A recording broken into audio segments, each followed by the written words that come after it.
as the last topic, for me, it's the last topic, we will talk about the glandular epithelia.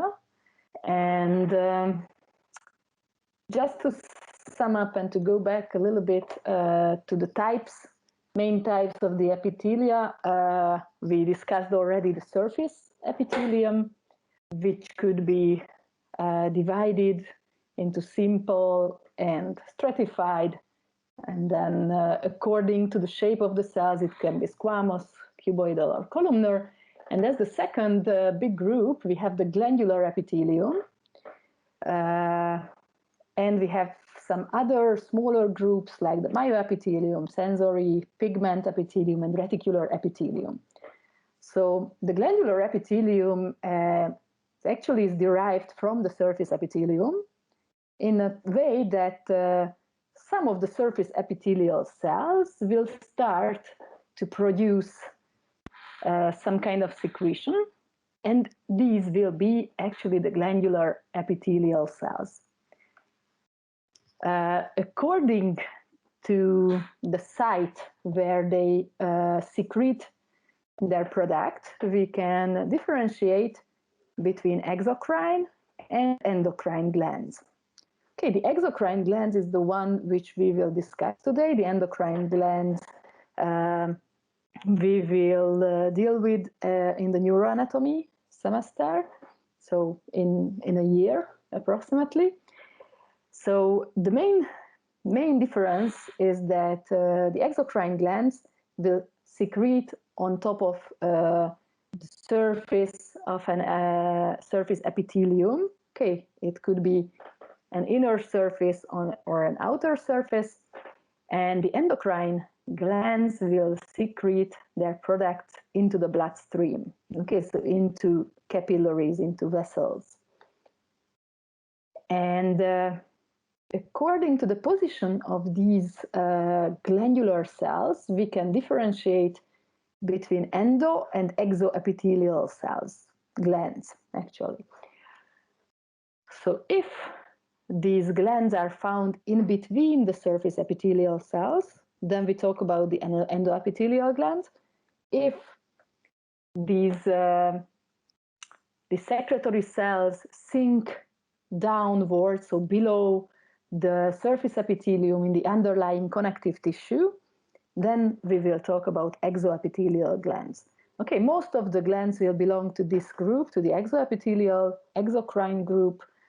So this is what we will talk mostly about, but at the beginning, just to see a few examples for the endoepithelial glands, we will talk about them as well. So the endoepithelial glands, meaning that they are inside, in between the surface epithelial cells, we can divide them in three main groups. We have the unicellular glands, which contain only one cell. We have multicellular glands having multiple cells, and we have the so-called secretory epithelium, where the whole surface epithelium will be able to secrete. Okay, just like in the stomach, for example, all of the surface epithelial cells are able to produce a mucus secretion, but this you will learn later on in histology too. So unicellular endoepithelial glands are, for example, the goblet cells, which are found in the intestines and in the respiratory tract mostly. So they are composed of one cell, and this one cell sits in between the surface epithelial cells. How can we recognize this gland, and how can you tell apart? This is a very important question. So the goblet cells will produce a mucus secretion, which is a glycoprotein. Glycoproteins are composed of carbohydrates and a smaller portion of proteins. And because they contain carbohydrates, this is why if a structure is containing carbohydrates, won't be stained with hematoxylin eosin, or just very pale, the staining will be.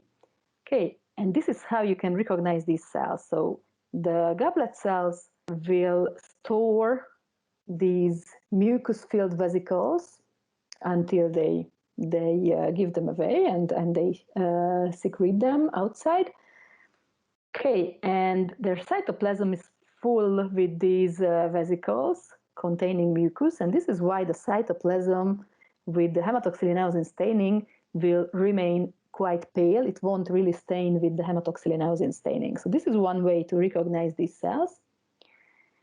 And the other main characteristic is that these cells have mostly a triangular shaped nucleus on the base of the cell.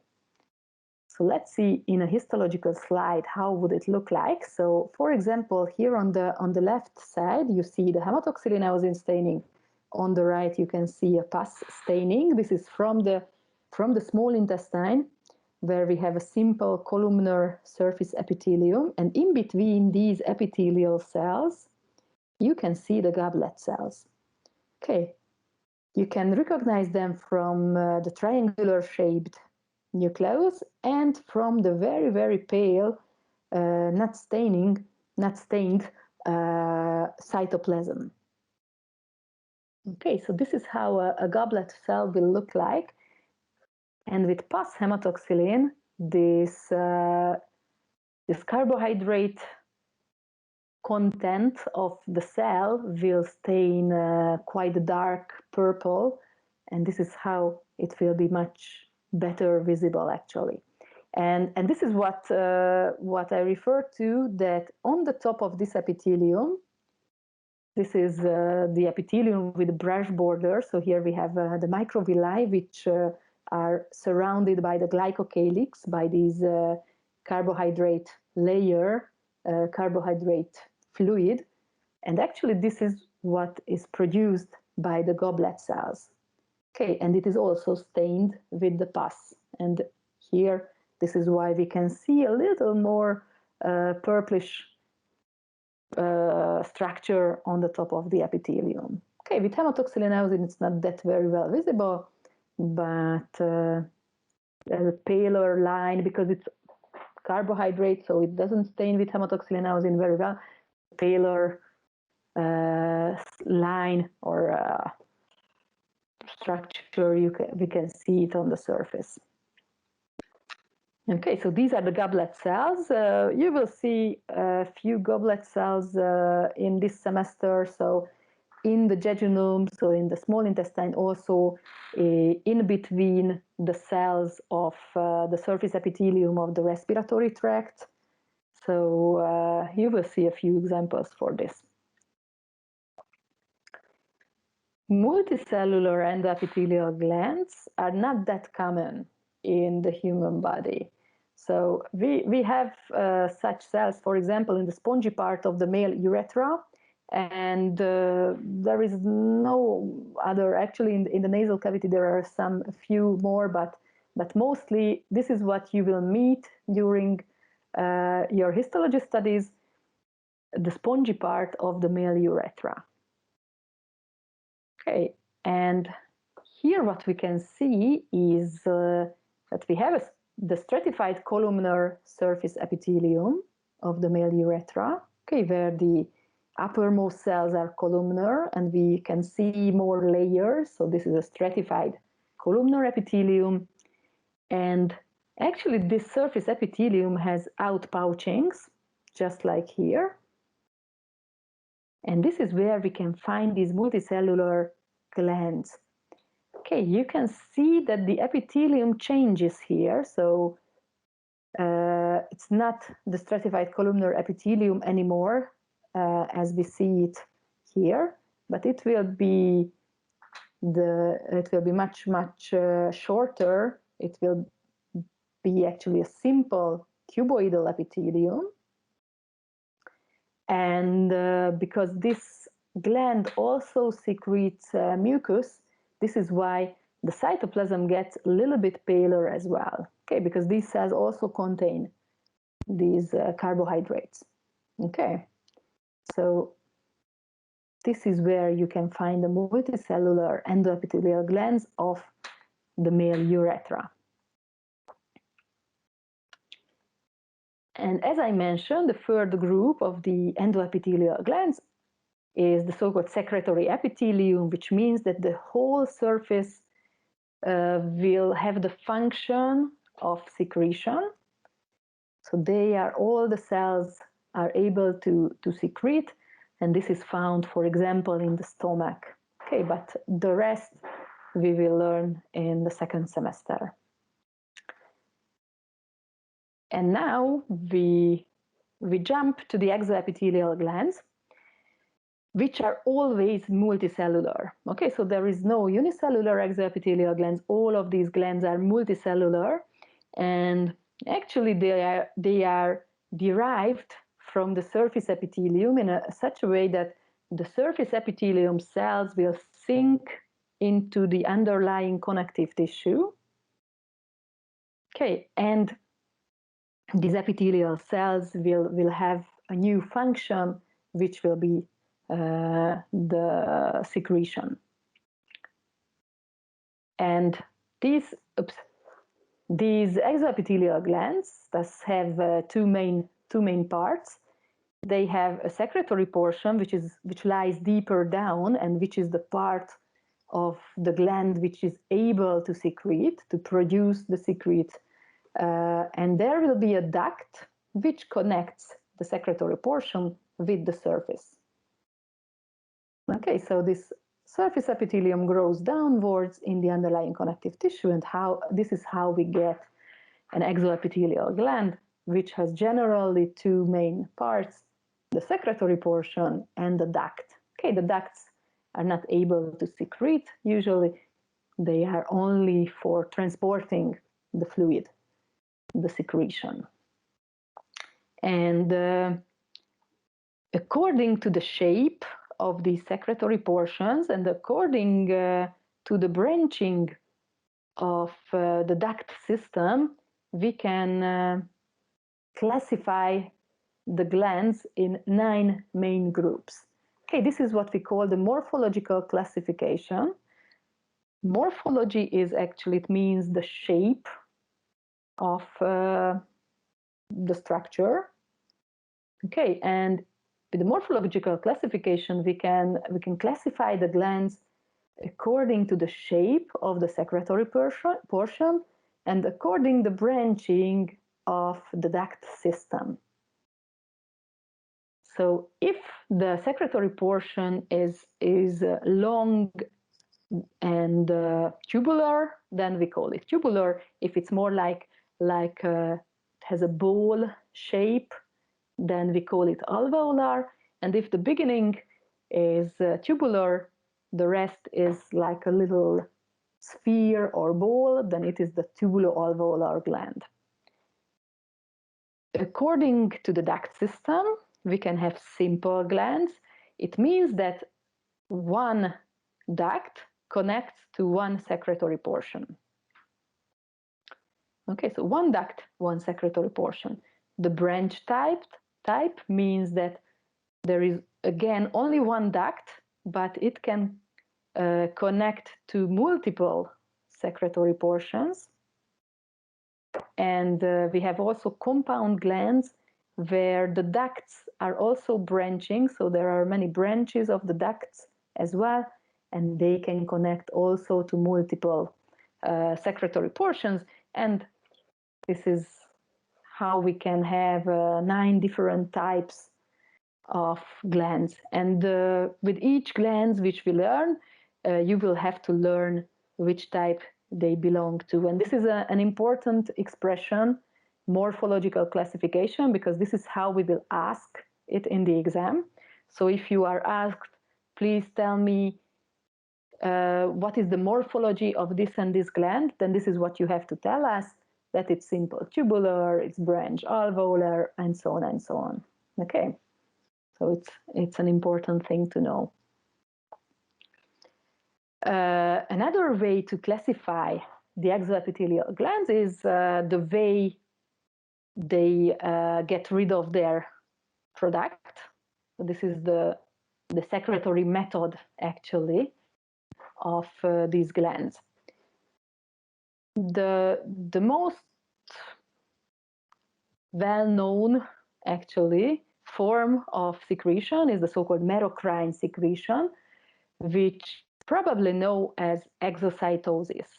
Okay, so in biology, I'm sure you already learned the exocytosis, where when there are smaller secretory vesicles which then fuse with the cell membrane, and then they secrete their product.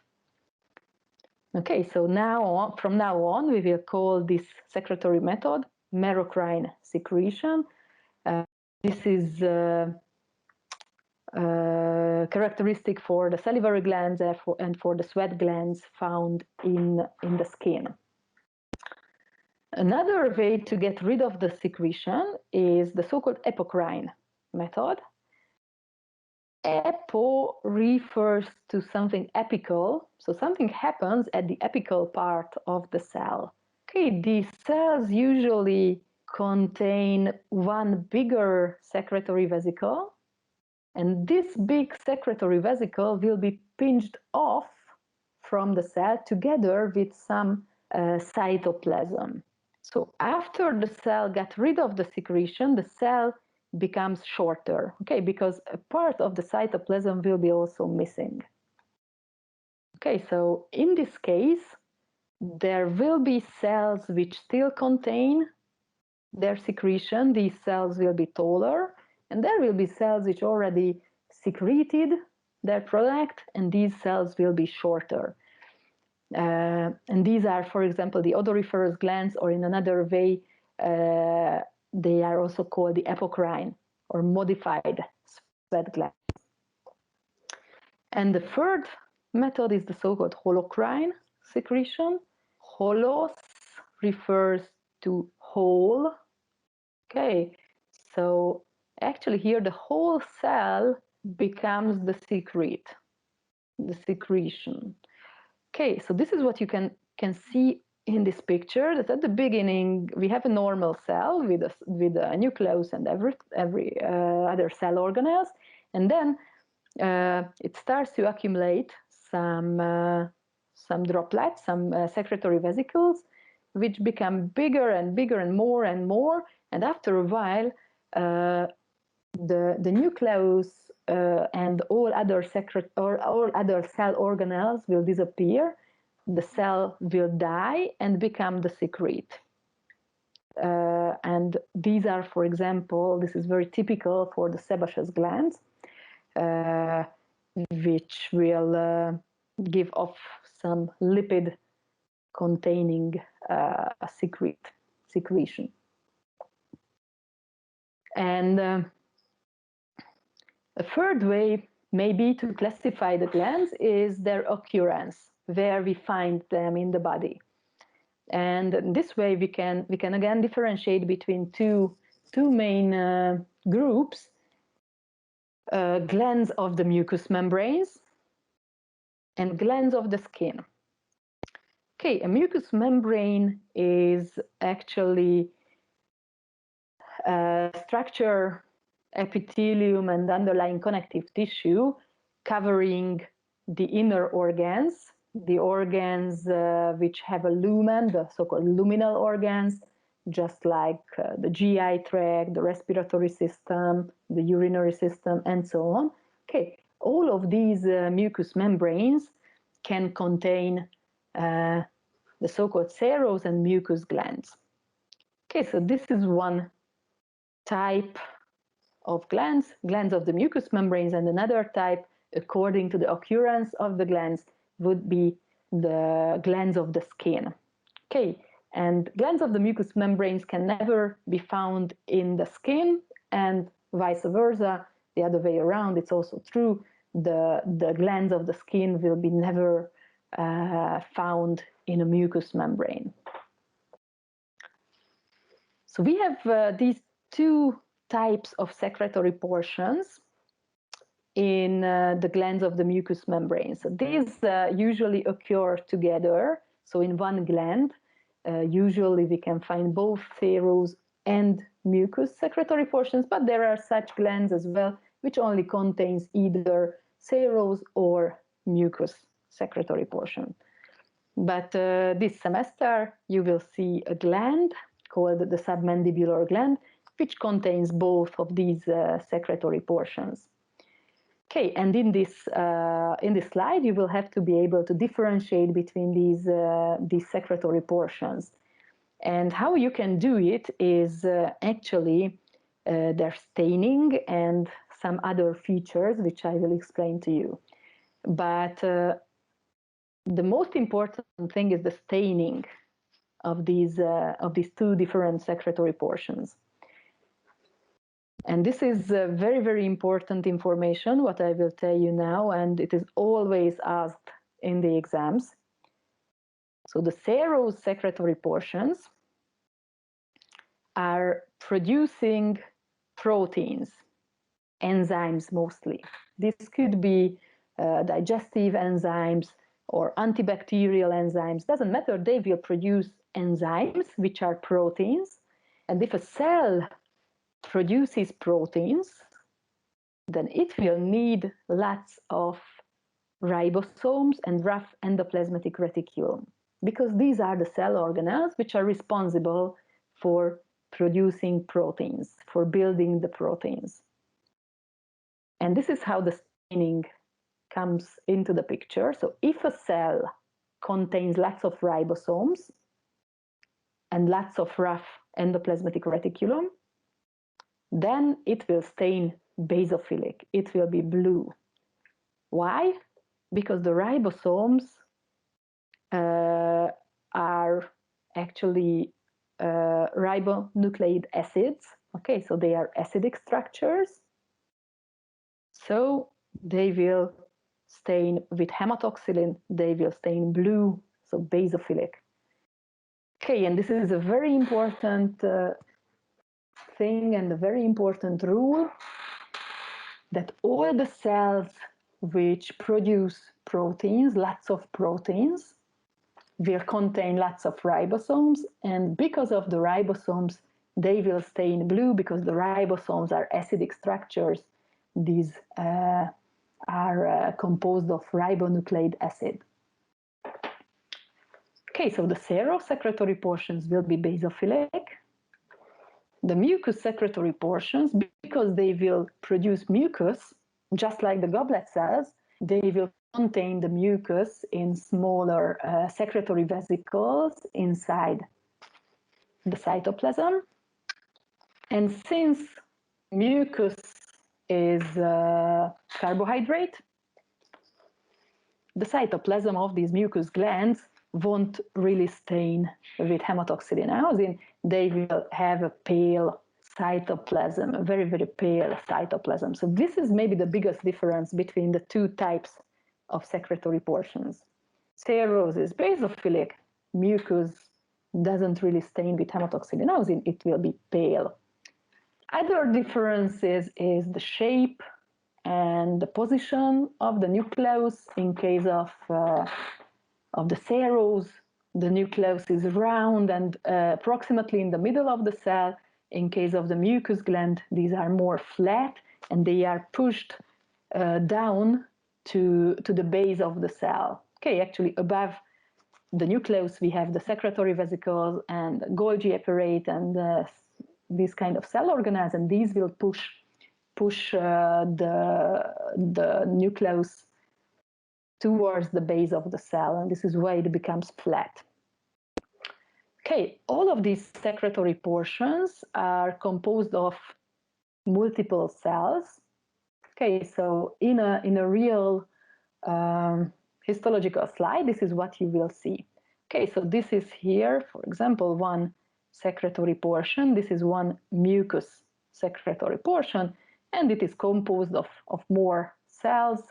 Okay, in this plane of the cat, we can see 1, 2, 3, 4, 5, 6, 7, 8, 9, 10, 11, approximately 11 nuclei. But of course, if you consider that is 3D structures, then more than 11 cells will compose the whole secretory portion. Okay, so they are They are multicellular always, as we mentioned it at the beginning. The mucous secretory portions are these pale ones, and their lumen is better visible. It's usually visible. And these are tubular glands, so they have a shape of a tube. The serous glands are alveolar, okay, and they have only a very, very small, tiny lumen, which is hardly visible.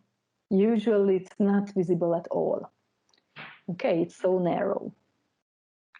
And you can see that the serous gland also contains multiple cells, but actually the borders of these secretory portions, it's harder to tell apart and harder to see the exact borders, because here everything is blue. The nuclei are blue. Cytoplasm is also basophilic, it's also blue. There is just only a few very small connective tissue in between the glands, which is hardly visible. So we not always see the contour of the gland. With the mucous gland, it's much nicer visible because of the staining actually. Okay, so with the mucous gland you can see the lumen usually. With the serous glands you cannot see the lumen. But so how would it look like if we would use another staining, another dye? So if we stain these glands with pus hematoxylin, then the pus dye will stain the mucous secretory portions purple. Okay, so all of these areas which are dark purple, this is where we have the mucous secretory portions. Okay, around them, in between them, we can see the serous glands. In this case now it is also stained with hematoxylin, but it's most probably a little bit different type of hematoxylin, or there were fewer or less hematoxylin than in this previous slide, and this is why the serous glands are a little bit more pale. Okay, but still they are basophilic, and here, because of the pus staining, we can see also the basement membrane surrounding the glands. Okay, the basement membrane, as you know, we discussed it earlier, that it's a pus-positive structure. So the carbohydrates which are bound by the basement membrane will make it pus-positive, and this is why we can see actually the contour of the serous glands in the pus staining. Okay, the mucous glands are where you see this purple dye. And there is a special structure called the serous demilune or Giannuzzi demilune, half moon actually. Demilune means half moon, crescent actually, and this is found here. So on top of a mucous secretory portion we can see a serous cap, a serous demilune. Okay, actually we don't really know the function of this structure. We don't really know if this is only an artifact which will be produced by us when we prepare the slide, but so you have to be able to recognize such structure, but as long as we don't know the function, you don't have to know anything else about this. Okay. What about the duct system? So the submandibular gland, which we've seen in this picture as well, which contains both serous and mucous secretory portions, this would be a compound tubulo-alveolar gland. Okay, so I mentioned already that the mucous secretory portions are tubular, the serous are alveolar, and it is compound because the duct system is compound. It means that we have different ducts which connect to each other, so the duct system is branched. Actually, it has more branches, and to these branches, the secretory portions are connected. And here we can differentiate 3 duct types. The ducts could be differentiated and recognized by the epithelium, which composes the wall of the duct. Okay, the smallest ones, which connect directly to the secretory portions, are called the intercalated duct, and the wall of these intercalated duct is composed of a simple cuboidal epithelium. Okay, as 2 or more intercalated ducts meet each other, they fuse, and they will form a bigger duct called the striated duct, where we already have a thicker wall with a simple columnar epithelium. And as these striated ducts meet each other, we will have the biggest duct called the excretory duct, which usually have a pseudostratified or stratified columnar epithelium. Okay, on a real histological slide, this is what you can see. Okay, this is the intercalated duct with a simple cuboidal epithelium. This is a striated duct with a simple columnar epithelium, and the excretory duct with a pseudostratified or stratified columnar epithelium. The ducts you can differentiate from the secretory portion again by the staining. Okay, the ducts, the cytoplasm of the cells which build the duct, the wall of the duct, will be eosinophilic. Okay, so it will be reddish or pinkish. So actually, in the slide, in the submandibular gland slide, we can see 3 main colors. With blue, so the basophilic structures, these will be all over the serous glands, the serous secretory portions. The paler structures here, these will be the mucous secretory portions, and in between these you can find the eosinophilic structures, and these will be the ducts, the different types of the ducts. And if it has a simple cuboidal epithelium, it's an intercalated duct. If it's already columnar, simple columnar, then it's a striated duct. And if it's a pseudo or stratified columnar, then it will be the excretory duct. Okay, so this is how you can recognize the different secretory portions and the ducts in this slide. And this leads us to the next big group of glands, which are the glands of the skin. Okay, and most probably this is not a new information for you, that in the skin we have 3 main gland types. The sweat glands, called in Latin sudoriferous glands. We have the odoriferous glands, or apocrine or modified sweat glands, they are also called. And we have the sebaceous glands as well. The 3 glands of the skin have different secretory methods. We will go through that in a moment. And if you take a look at this schematic picture, then on the surface you can see the skin and the epithelium of the skin. And below it, you can see the 3 main types of the glands. You can see with yellow, this is the sweat gland, and with this light blue or greenish, this is the odoriferous gland.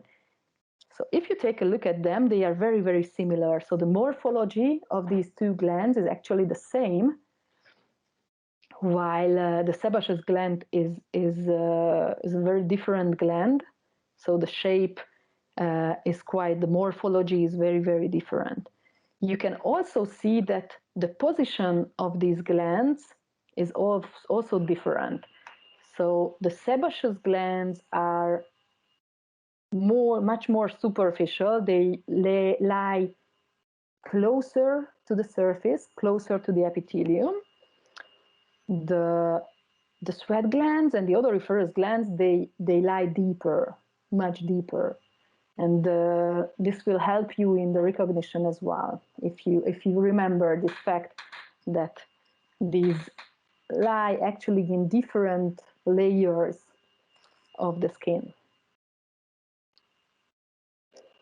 So what about the morphology of the different glands and their functions and features?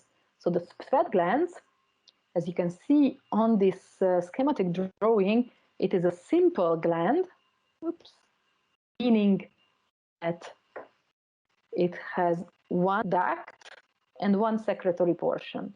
And the secretory portion is tubular. Okay, so this is a simple tubular gland, and it's a simple coed tubular gland. So because the gland is coed up, if we make a section through the gland, then we will see multiple cross sections from the gland next to each other. Okay, these cross sections could be cross sections or sections of the secretory portion, or they could be sections of the duct as well. You can differentiate the duct from the secretory portion because the ducts are usually a little bit darker. They look darker than the secretory portions, which are a little bit lighter. Okay, this darkness doesn't mean basophilic staining. So if something is darker, it doesn't mean that it's basophilic, that it's blue or black. Okay, it only means that because here in the duct the cells are much smaller, they have less cytoplasm.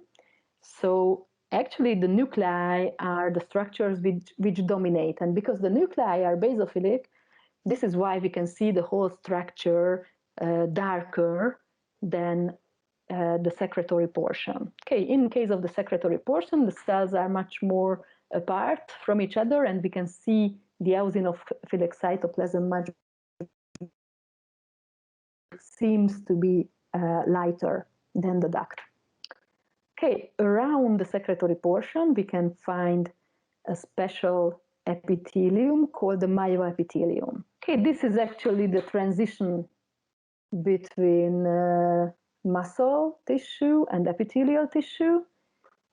Okay, so these are special epithelial cells which are able to contract, and with this contraction they can help to push out the secretion from the cell into the lumen. These glands have merocrine secretion, so they will give off their secretion with exocytosis. Okay, and it's also important that sweat glands could be found all over in the skin. So in each part of the skin, doesn't matter in which region we are, we will have sweat glands. Okay, which will be with the odoriferous glands and with the sebaceous glands. It's not always. They are not found everywhere in the whole skin. Okay, so let's see the next type. It is the odoriferous gland, and I already mentioned that it's very similar. Actually, it's a modified or an apocrine sweat gland. So the morphology is actually the same. We have a simple gland, which means one duct and one secretory portion, and it's again a simple coed tubular gland. The difference is the thickness and the size. Actually, it is much bigger than the sweat gland. It has a much wider lumen, and we can see the signs of the apocrine secretion as well. Okay, because there are taller cells and shorter cells. The shorter cells already get rid of the secretion. The taller cells still contain the secretory vesicle, and this is why the inner surface will be uneven. Okay, and this is a very important characteristic.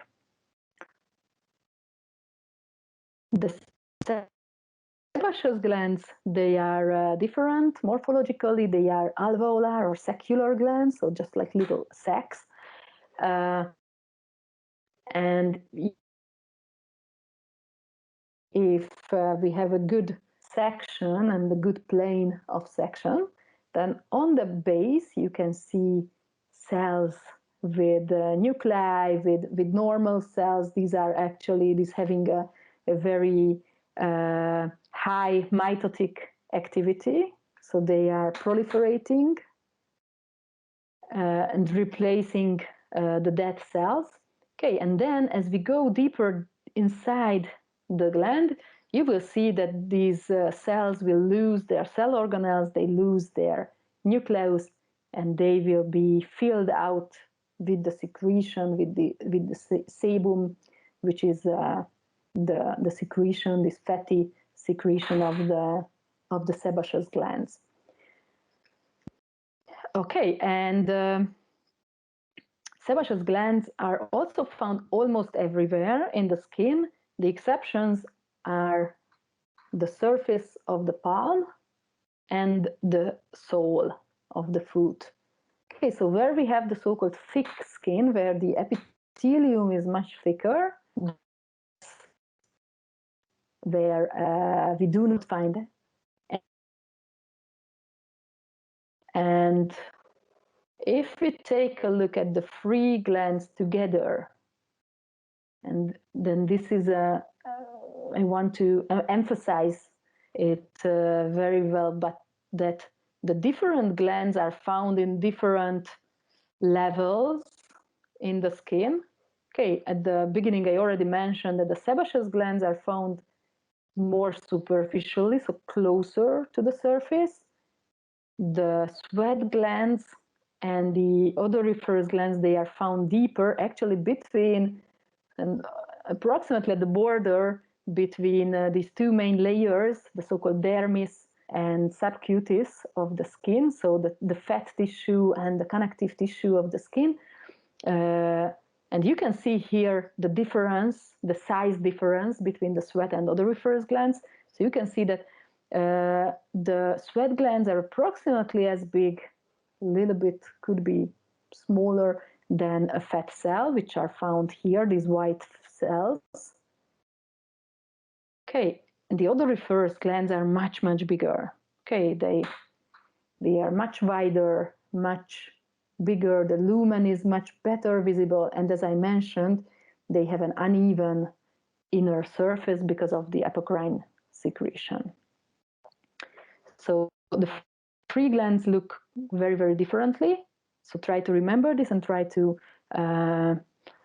recognize them in the different slides of the skin. Okay, and again, these types of glands will be always only found in the skin.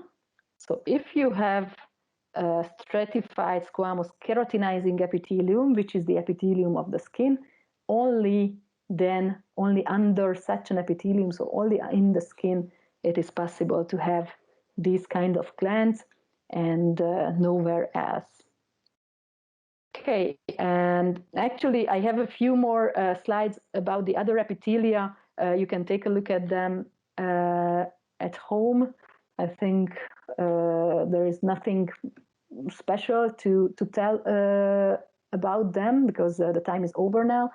So if somebody has any questions, then you can ask.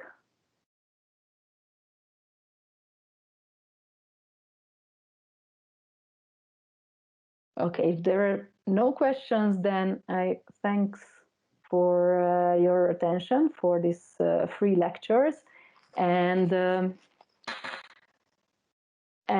just a small advice. Maybe you've already heard this from my colleagues as well, but I like to emphasize this: that start to learn early. So, I mean, right now, today or tomorrow, but not towards the end of the semester, because both the anatomy and the histology stuff is quite big, and you won't have enough time to digest everything if you start it later on, if you start with the learning too late. And you can also start to read the embryology book. The embryology also part of the histology course, but the lectures regarding embryology will start a little bit later on. But to understand the very important to read the books at least 2 or 3 times. It takes time, of course. But after one read, you won't understand everything. At least I did not understand it when I studied that. So I would advise you to start the embryology as well, and of course to learn week by week for both anatomy and histology as well. And now these 3 epithelial lectures are over. Next week you will with the connective tissues, and I will meet in the exam period, most probably. So thank you for your attention and have a nice day. Bye-bye.